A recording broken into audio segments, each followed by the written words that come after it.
Eu comecei o OCE, Ortodontia Clínica Essencial 7.0, em janeiro desse ano.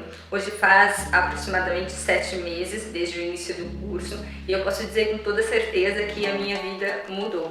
Antes do OCE, eu tinha feito um curso presencial, que teve durabilidade de 2 anos, e eu saí extremamente insegura, não tinha tantos conhecimentos que eu tenho hoje, com 7 meses de um curso online. Então, assim, o professor Hélio e a professora Flávia, apesar de ser um curso online, são extremamente acessíveis. Todas as vezes que eu tive alguma dúvida, eles estavam ali para esclarecer, sem contar todo o suporte que tem por trás deles, né? Que estão ali também para tirar as nossas dúvidas, as lives que são super bacanas. Eu inclusive tive a oportunidade de participar de um projeto chamado Tirando as Vendas, que eu cheguei a discutir alguns casos clínicos aqui do meu consultório com o professor Hélio. Então, assim, hoje eu tenho muito mais segurança, eu tenho muito mais conhecimento do que eu obtive em 2 anos num curso presencial. E hoje eu tenho, com certeza, muito mais segurança para transmitir para os meus pacientes. Então, antes do OCE, eu me lembro que muitas vezes eu chegava a recomendar outros profissionais para os meus pacientes. Então, quando chegava um caso um pouco mais complexo, que eu achava que eu não tinha habilidade suficiente para tratar, eu acabava por direcionando os meus pacientes para os profissionais. E hoje não, hoje eu tenho habilidade, eu posso dizer com certeza, para atender 100% dos meus pacientes, 100% dos casos que aparecem. E eu me lembro também que antes do OCE, eu tinha muitas dúvidas e eu sempre procurava a ajuda dos meus colegas. E hoje são esses colegas que procuram a minha ajuda para solucionar os casos deles. E assim, sem contar que, mesmo sendo um curso online, a gente adquire também habilidades técnicas manuais. Então, eu aprendi a fazer dobras, eu aprendi inclusive a instalar mini implantes. Então, tudo isso foi possível através de um curso online. Então, se você tem alguma dúvida de que um curso online pode ser bom, eu posso afirmar que, com toda certeza, que um curso online do professor Hélio, pelo menos, é sensacional. Então a minha vida mudou. Antes eu tinha uma agenda com um ou outro paciente de ortodontia, porque muitos eu realmente indicava para outros profissionais, e hoje eu tenho minha agenda cheia daquilo que eu mais gosto de fazer, que é a ortodontia, e eu sou extremamente grata aos professores Hélio e a professora Flávia por tudo, por todos os ensinamentos, por toda a segurança que eles nos transmitem e por tornar a ortodontia tão simples através do OCE. Então, muito obrigada e com certeza eu indico o curso para todo mundo e espero aprender muito mais com os próximos cursos que com certeza eu vou fazer. Vamos lá, bem?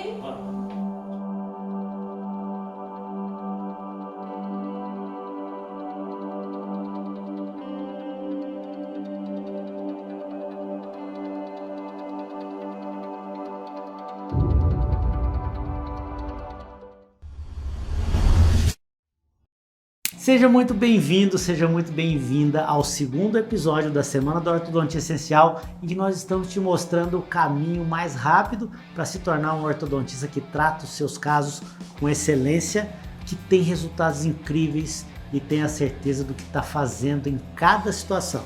O ortodontista faixa preta, como a gente batiza, né, Flávia? A gente chama carinhosamente.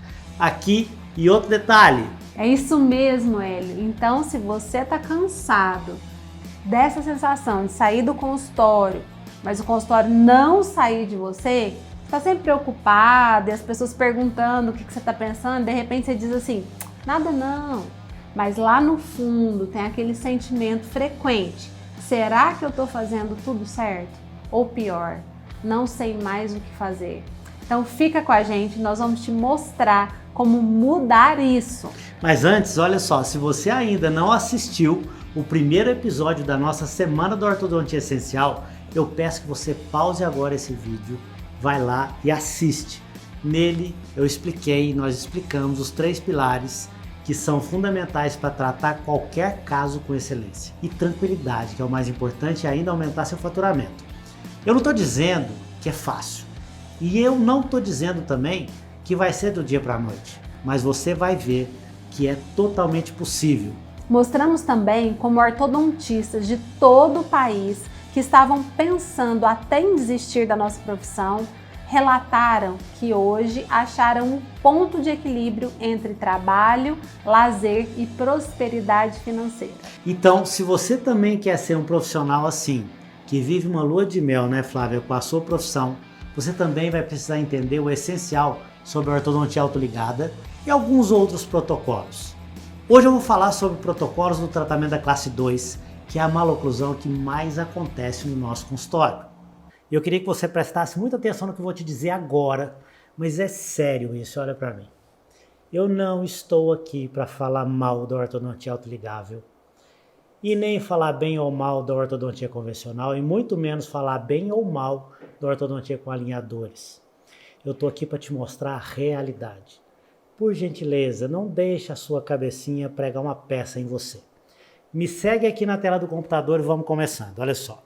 O que é melhor? Você escutou vários professores dizendo assim nos congressos. O autoligável é melhor. Não sei o que, o outro é melhor. Esse é mais moderno. E eu não quero que você entenda dessa maneira, porque isso é uma generalização. O melhor, ele é relativo, sempre. Se você vê um carro como esse, de repente, quantas pessoas você conhece que gostam de andam numa caminhonete na cidade? Esse carro é muito bom. Para quem? Para quem vai para a fazenda. Se você, por exemplo, vê um carro como esse outro aqui, esse outro carro também é um carro muito bom para andar no asfalto. Ele não é um carro bom para ir para a fazenda.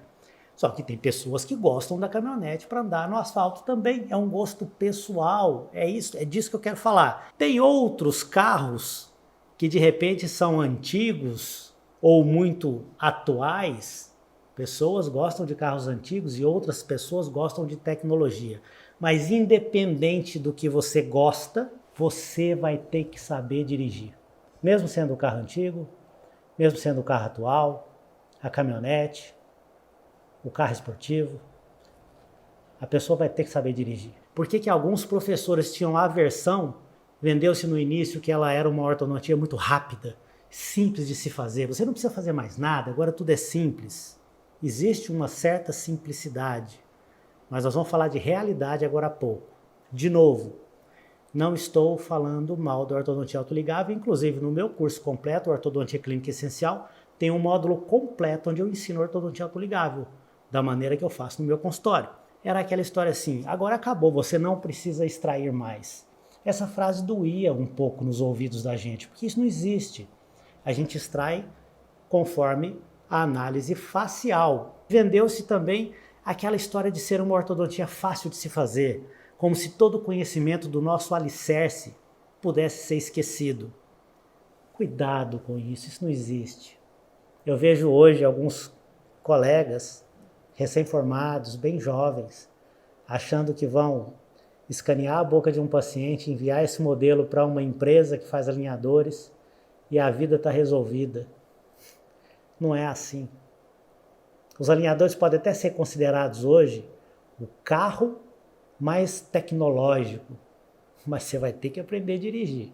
Não adianta teimar. O melhor de tudo era assim, eu posso atender de 2 em 2 meses, ou eu posso atender o meu cliente de 3 em 3 meses. Eu vou ganhar o mesmo tanto, ou eu vou ganhar mais, e eu vou fazer atendimentos espaçados. Lindo isso. Eu posso combinar isso com o meu cliente em qualquer tipo de ortodontia, tá? Mas isso aqui nos deu a chance de fazer sim um atendimento de 2 em 2 meses. Isso é maravilhoso. Só tem um detalhe. Quando eu comecei a fazer ortodontia há 25 anos atrás, eu chamava o meu cliente no consultório de 15 em 15 dias. Era para fazer a manutenção do aparelho? Era para fazer o atendimento dele? Não, é claro que não. Mas eu queria ver o que estava acontecendo. Porque se tivesse acontecendo alguma coisa errada, eu conseguiria interceptar essa coisa que estava acontecendo errado antes da vaca ir para o brejo, antes de complicar mais ainda. Não é para qualquer um atendimento de 3 em 3 meses. Se você tem mesmo responsabilidade, tome cuidado. De novo, pela 3ª ou 4ª vez, só estou trazendo você para a realidade, tá bom? Não estou aqui para falar mal da ortodontia autoligável, de maneira alguma. Princípios que devem ser obedecidos na ortodontia autoligável. Em primeiro lugar, Esse princípio é muito importante, devemos utilizar fios termoativados. Devemos fazer a desoclusão com levantes. Todo caso de ortodontia autoligável, isso é protocolo, principalmente nos segundos molares. Porque se acontecer algum tipo de intrusão, e às vezes acontece, a gente não vai prejudicar o engrenamento dos dentes. Nós vamos usar os stops, sim, mas de maneira bem simplista. Eu gosto de usar o stop principalmente entre os dois incisivos centrais, para que o fio do aparelho não fique correndo e machucando a bochecha do nosso paciente. Nós vamos atender o paciente em intervalos maiores entre as consultas? Aí depende. Sim, aqui existe um protocolo da ortodontia autoligável. E aí eu te pergunto, você se encaixa nesse protocolo? É aí que está o detalhe. Mesmo você que está fazendo agora a ortodontia convencional, já aconteceu, e é uma pergunta que eu estou te fazendo, e eu queria que você respondesse aí dentro da sua cabecinha. Já aconteceu alguma vez de você deixar o seu paciente, atendê-lo depois de 30 dias, olhar o que estava acontecendo e assustar, falar assim, opa, peraí, tem alguma coisa errada aqui. Imagina se você tivesse deixado ele 60 dias, ou talvez 90 dias. Muitos colegas que estão aqui, muito provavelmente esse protocolo se encaixa para eles, para outros não. Então tome um certo cuidado. Eu posso utilizar elásticos precoces na ortodontia autoligável. A gente vai fazer às vezes não, sempre, uma colagem diferenciada, que nós chamamos de Smile Arc, o arco do sorriso, que hoje a gente preconiza, a gente dá muito valor nessa curvatura do sorriso, e a gente vai trabalhar com prescrições. Essas prescrições, é claro, não caberia aqui, mas a gente vai ter oportunidade de ver essas prescrições. Eu posso afirmar para vocês que foi o maior legado que a ortodontia autoligável deixou para nós, ou trouxe de volta para nós. Trabalhar com prescrições, evitando efeitos colaterais das mecânicas sagitais. Isso é lindo, a gente vai ter que... Só que isso é uma aula para mais de 8 horas. A gente vai em breve conversar sobre isso em outras aulas. Bom, então o que mais mudou na filosofia dos aparelhos autoligáveis e que agora eu acho que cabe aqui para todo mundo, porque independente se você faz autoligável, independente se você faz convencional, independente se você usa um aparelho simplesinho ou um aparelho muito sofisticado, não importa, isso aqui nunca vai mudar, isso aqui não muda. Então serve para todo mundo que está começando, serve para aquele que já está lá na frente e está tudo bem. O diagnóstico ele é feito pela face. Eu quero te mostrar um protocolo de tratamento da classe 2. Se você seguir esse protocolo, à risca, não fizer mais nada, você vai tratar 100% das classes 2 do seu consultório, independente do aparelho que você estiver usando. Me acompanhe aqui. Quando eu faço um diagnóstico, eu sei que eu posso ter uma classe 2, que ela é maxilar, eu posso ter uma classe 2 mandibular, ou eu posso ter uma classe 2 maxilo-mandibular. Tio Hélio, o que significa isso? Veja só, o que significa isso? É importante. Quando eu falo que eu tenho uma classe 2 maxilar, o que você pensa na hora? Você pensa assim, eu tenho uma classe 2 que o problema é na maxila. Nem sempre o problema é na maxila. O nome é classe 2 maxilar, mas o problema é no arco superior. Eu tenho uma classe 2 mandibular. O problema é no arco inferior. E aí sim, pode ser por conta de uma deficiência de mandíbula. E quando eu falo que eu tenho uma classe 2 maxilo-mandibular, é porque eu tenho um problema no arco superior e no arco inferior. Como é que eu vou detectar, ou como é que eu vou fazer o meu diagnóstico para saber onde está a minha classe 2? Se está na maxila, na mandíbula ou se ela está em ambos os arcos. Então, como você está vendo aqui na referência, que é o livro Tratamento da Maloclusão de Classe 2 do Interland, e aqui o professor Ayala mostra a linha subnasal vertical. Essa linha subnasal vertical, nunca mais você pode esquecer dela. Sério. Sabe o que você faz? Faz um print agora dessa tela, faz um quadro e coloca lá dentro do seu consultório. É sério, isso aqui é tão fantástico que você vai conseguir detectar todos os problemas anteroposteriores, se é na maxila, mandíbula ou se ambos, somente com essa linha. Eu vou te mostrar isso. Eu tenho aqui uma paciente que tem uma classe 2 maxilar, ou que ela tem um problema no arco superior. Como é que eu sei isso? O meu lábio superior deveria estar à frente dessa linha vertical, de 2 a 5 milímetros à frente dessa linha. Eu tenho o lábio inferior que deveria estar de 0 a 3 milímetros à frente dessa linha. E o mento que deveria estar menos 4 milímetros atrás da linha ou no máximo coincidindo com essa linha vertical. Tudo bem, esse template aqui é a minha referência. Vamos passar para o paciente agora e vamos analisar? Veja o lábio superior. Eu tenho um lábio superior praticamente com 5 milímetros à frente da linha. Você pode até dizer assim, ô Hélio, mas está dentro da normalidade. Tá, mas não existe proporção. Preste atenção nisso que eu vou te mostrar agora, isso é importante. Mas não existe proporção desse lábio superior com o lábio inferior. Nos lábios, o ortodontista consegue mexer. Significa que, se eu trouxer esse lábio superior para trás, essa face vai ficar mais bonita? Pensa comigo. Será que vai ficar mais bonito? Ou você prefere levar o lábio inferior para frente? Imagina agora essas duas situações. Se você levar o lábio superior para trás, o perfil fica mais retinho. É uma mulher, fica mais delicado.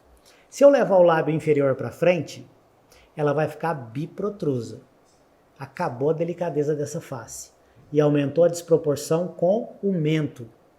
Então, o ideal seria, sim, levar o lábio superior para trás. Se eu estou com vontade de levar o lábio superior para trás, significa que o meu problema está onde? Meu problema está no arco superior.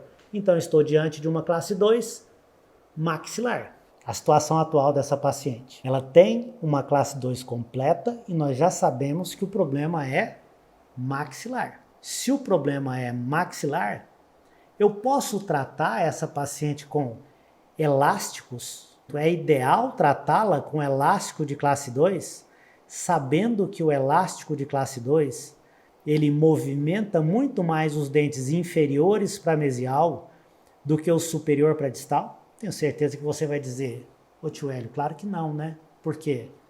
Porque o problema está no superior e aí você vai mexer no inferior? É insano isso, não faz sentido algum.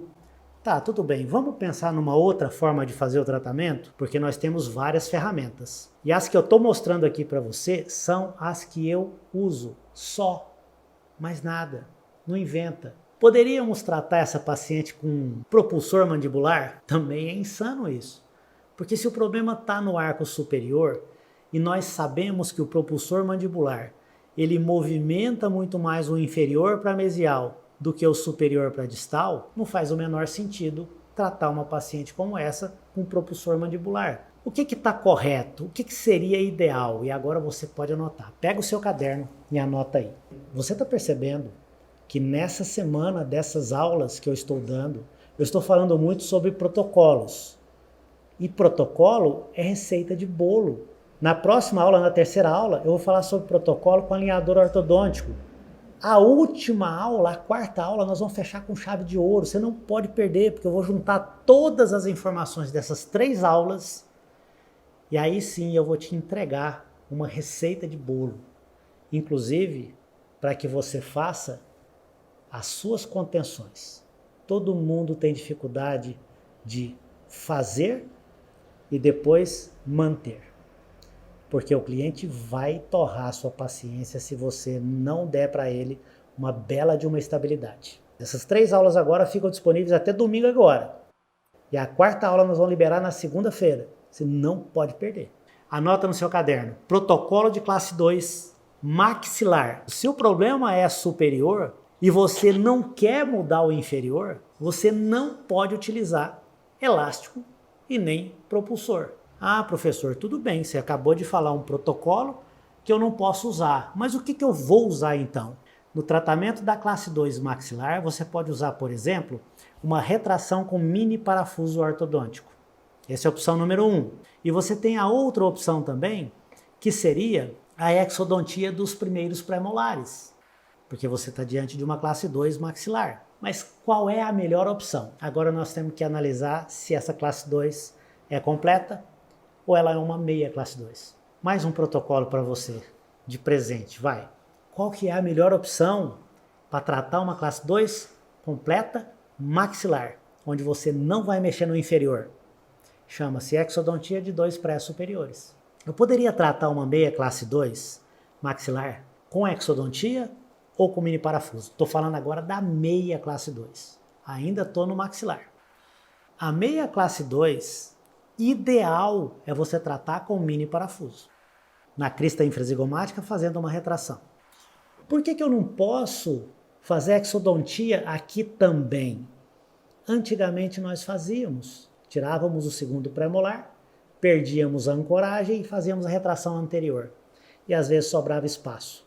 Mas preste atenção agora no que eu quero te mostrar. Será que eu posso retrair uma classe 2 completa com mini implante? Parafuso extra-alveolar? É porque eu tenho medo, professor, de fazer exodontias. Quantas vezes já ouvi isso?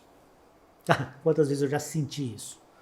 E já fiz muitas bobagens por conta disso. Eu gostaria que você olhasse o sorriso dessa paciente aqui agora, que por conta de um medo de fazer a exodontia, quantas retrações gengivais foram provocadas.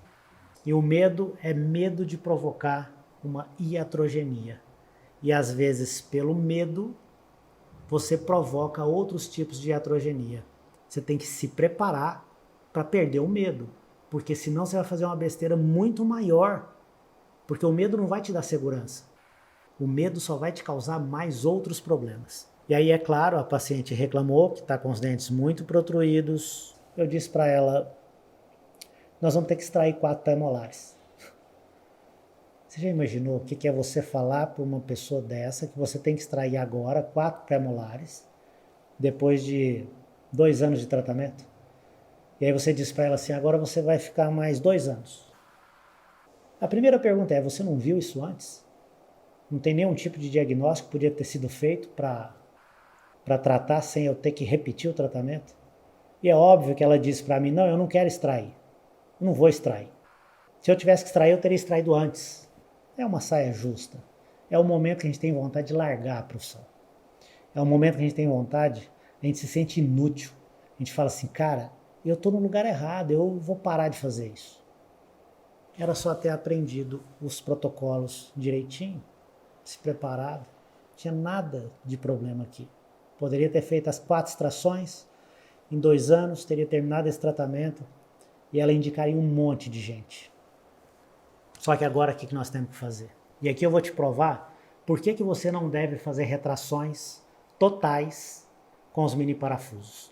Aqui nós estávamos com 13 meses de tratamento, ela não queria extrair os 4 prés. E aí nós fizemos mini parafusos aqui no buccal shelf, dos 2 lados, e começamos uma retração que deveria ser uma retração completa, como se eu tivesse tirado 2 prés inferiores. Inclusive no superior também foi feito a mesma coisa, uma retração como se tivesse tirado 2 prés superiores. E aqui começam os efeitos colaterais. Uma abertura enorme de mordida posterior. Não sei se você está percebendo, mas vem um problema se acumulando sobre o outro, porque a gente não diagnosticou direito, não pediu a exodontia lá no início.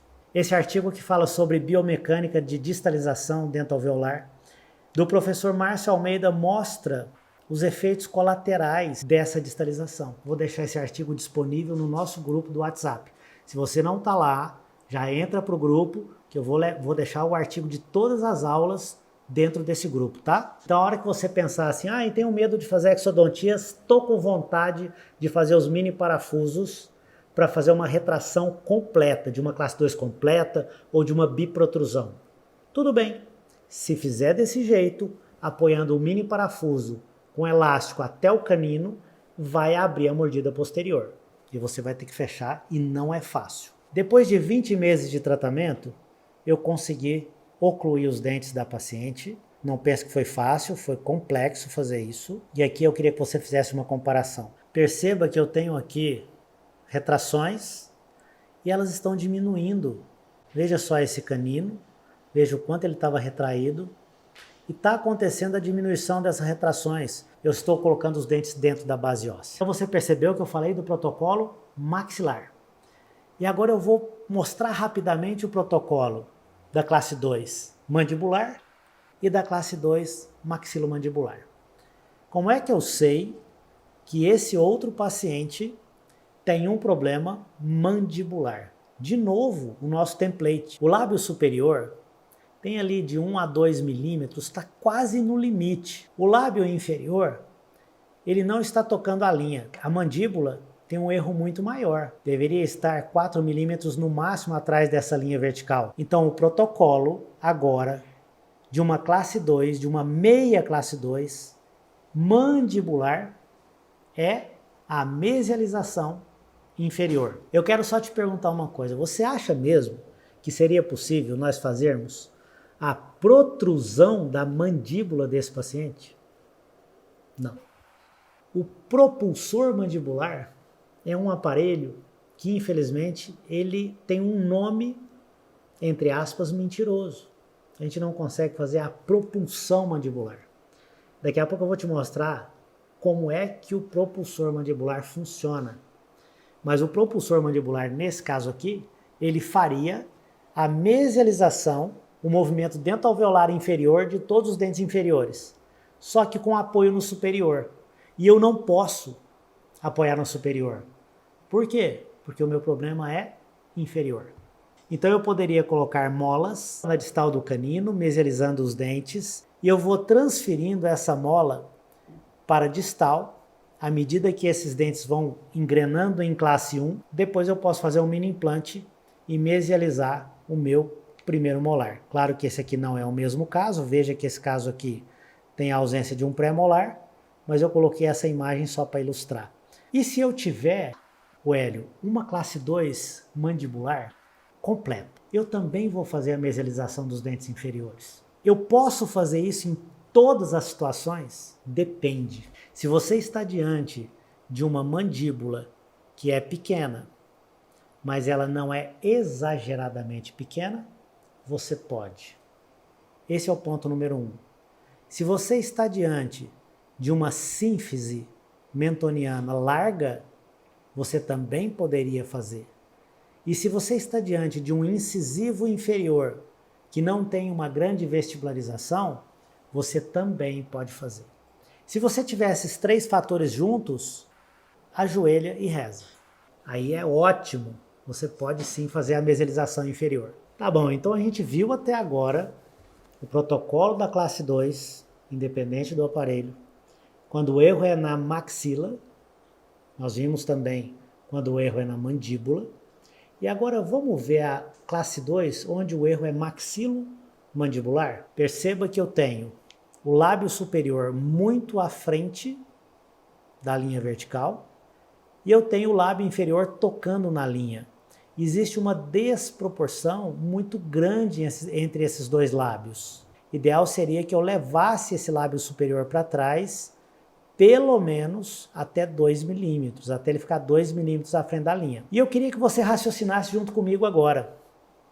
Se eu, de repente, pensar em simplesmente mesializar o inferior, e eu levar esse lábio inferior para frente, deixando ele com 2 milímetros à frente da linha, proporcionalmente com o superior, vai ficar bom. Mas eu aumentei muito a discrepância com o mento. E aí eu tornei esse paciente biprotruso. Então o que eu quero que você entenda é que essa linha é uma referência para que você consiga equalizar os 3 pontos principais de um perfil, que é o lábio superior, o lábio inferior e o mento. Esqueci de um outro ponto, hein? O nariz. O nariz também é importantíssimo. Onde é que você tem o poder de movimentar? Os 2 lábios. Então é interessante que você programe a movimentação antero-posterior do lábio para que você mantenha uma boa proporção entre o nariz e o mento. Coloque os dois lábios em uma posição que agrade o nariz e o mento. Nesse caso, eu vou falar sobre o protocolo do tratamento de uma meia classe 2, onde o problema é maxilomandibular. Se o problema é maxilomandibular, eu posso utilizar um elástico de classe 2. Por que você usa elástico na meia classe 2? Porque eu corrijo essa meia classe 2 em 4 meses. E o paciente vai usar bem. Ele adere muito bem ao tratamento, à utilização do elástico, nesses 4 meses. Ah, mas eu já corrigi, é uma pergunta que eu sempre escuto. Eu já corrigi uma classe 2 completa com elástico, posso corrigir? Pode, mas o paciente tem que ser muito dedicado, porque vai demorar muito mais de 4 meses a correção de uma classe 2 completa, e se ele não se dedicar, você não vai conseguir corrigir. Normalmente, conforme alguns trabalhos, o paciente ele adere muito bem ao uso do elástico nos primeiros 3 a 4 meses. O protocolo de tratamento da classe 2 completa, eu prefiro usar o propulsor mandibular, porque eu não preciso da colaboração do paciente. E eu sei que agora vem na sua cabeça assim, qual propulsor mandibular eu poderia usar? Bom, eu poderia dizer que eu gosto muito do Forsus, mas eu também gosto muito do APM. Só que gostar é pessoal, né? Lembra que eu falei no início da aula? Gostar é muito pessoal. Então, a gente fala com detalhes isso dentro do curso Ortodontia Clínica Essencial. Inclusive, eu ensino você a fazer o propulsor APM, porque aí você consegue economizar muito dinheiro no seu consultório. Talvez isso seja importante para você, talvez de repente não é importante, mas um propulsor mandibular feito no laboratório pelo seu protético fica muito barato. E por que a gente usa o propulsor mandibular como protocolo de tratamento da classe 2, onde o problema é maxilomandibular? Sendo que o Hélio falou agora há pouco que a mandíbula não vai avançar. O propulsor, ele faz sim uma mudança de posição mandibular transitória. Não sou eu que estou dizendo isso, aqui tem 3 artigos científicos que vocês podem pesquisar para entender quais são os efeitos colaterais e a ação e reação do propulsor mandibular. Então, no momento que esse propulsor é instalado, e agora você foca o seu olhar aqui na tela do computador, eu vou colocar o propulsor e eu coloquei o meu paciente avançando a mandíbula.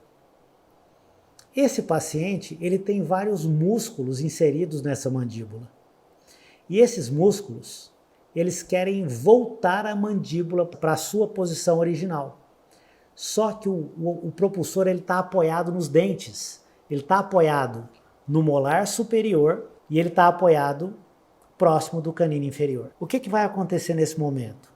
A mandíbula ela começa a lutar contra o propulsor. A musculatura da mandíbula começa a tentar voltar para a sua posição original, que é a posição mais confortável. Queria que você observasse aqui nessa imagem que o côndilo nesse momento, ele saiu da cavidade articular. E à medida que essa mandíbula começa a querer voltar, como o propulsor está apoiado nos dentes, acontece uma remodelação dentoalveolar no arco inferior. É como se o meu arco inferior, os dentes com o rebordo alveolar, ficassem lá na frente, corrigindo a classe 2, e a base mandibular simplesmente voltasse. Só que também acontece um outro fenômeno. Como o propulsor está apoiado no dente superior, ele empurra o dente superior para a distal, que está ancorado em todos os outros dentes. Então também acontece uma remodelação, veja aqui na imagem, do arco superior para a distal. Pode acreditar, o propulsor mandibular, ele muda a postura da mandíbula para trazer a maxila para trás um pouquinho, ou os dentes da maxila para trás um pouquinho, e nesse movimento que ele faz, ele também deixa os dentes e o rebordo alveolar inferior mesializados. aproximadamente 70% dessa classe 2 será corrigida pela mesialização dos dentes inferiores. Os outros 30% aproximadamente da distalização do arco superior. Estamos compartilhando isso com você apenas para você entender de uma vez por todas que isso funciona. Fica simples assim, se você segue um protocolo. Tá bom, mas espera aí. Já vem Sabe o que me deixa mal com isso? É que eu vejo muitos ortodontistas cheios de boas intenções que querem ver o resultado, sim, mas trabalham sem muita direção, quase que no chute. E não é por maldade, eles até acham que vai dar certo. Só que isso é muito perigoso, né? Não, tá, pois é, mas tem muita gente começando aqui com a gente agora que pode queimar o nome que nem construiu ainda, concordo com você. Pode queimar o nome na largada e destruir o seu futuro profissional antes de ter começado. Não vai dar, gente, para trocar de nome ou fazer cirurgia plástica, como nos filmes, tá? Filme da máfia, não dá. Mas também tem muita gente aqui experiente, que a família depende do consultório e mesmo tendo um seguro de responsabilidade civil, os prejuízos são grandes, financeiros e emocionais. Somos muito injustiçados, né, em muitas situações como essa. Nós dentistas somos responsáveis e éticos. Pois é, mas nem me fala, eu não gosto nem de pensar numa situação como essa. Agora me responde aqui você está tratando os seus casos no chute ou você está seguindo um protocolo nos seus tratamentos? Cada paciente que chega aí para você sabe exatamente o que fazer? Isso torna tudo mais fácil. Vai por mim, eu tô te falando, se há 20 anos atrás alguém tivesse me apresentado isso, eu seria outra pessoa hoje, nós seríamos outra pessoa hoje, teria economizado várias noites de sono mal dormidas, né, Flávia? Teria ficado mais com os nossos filhos, tanto em horas quanto em presença plena com eles. Seria viver uma outra vida, o sofrimento seria infinitamente menor. Pensa nisso. E se você já percebeu o quanto ter um protocolo para cada caso é importante, é melhor ainda se ele for replicável. Se liga nisso. No próximo episódio, nós vamos aprofundar ainda mais nesse, que é o que eu considero o caminho certo para você que deseja se tornar um ortodontista faixa preta. Um ortodontista que trata seus casos com segurança, que tem orgulho do que faz, que ganha bem por isso, que tira férias sem remorso. Já passou a época de achar que é um crime não estar 12 horas por dia no consultório. Tá? Para com essa sensação que tá perdendo dinheiro, perdendo tempo, perdendo o tempo todo, né? Vai ser um episódio focado em duas coisas. A primeira é como usar os alinhadores hoje no seu consultório. Hoje. De uma forma muito simples. O básico muda o jogo. Alguns querem colocar a cerejinha do bolo, mas esquecem do principal, que é o fermento. E a segunda coisa é que nós vamos responder as principais dúvidas de vocês que estão nos acompanhando por aqui. E no final dela, nós vamos explicar como é que você pode ter acesso a todos os nossos protocolos e pertencer ao grupo dos faixas pretas. Vamos falar tudo sobre ortodontia clínica essencial. É isso, agora faz um favor pro tio Hélio e pra tia Flávia. Deixa o seu comentário aqui embaixo do vídeo. Me diz o que você achou desse episódio. Manda sua dúvida, né, Flávia? E vai em busca da sua faixa preta. Grande abraço e até o próximo. Beijo.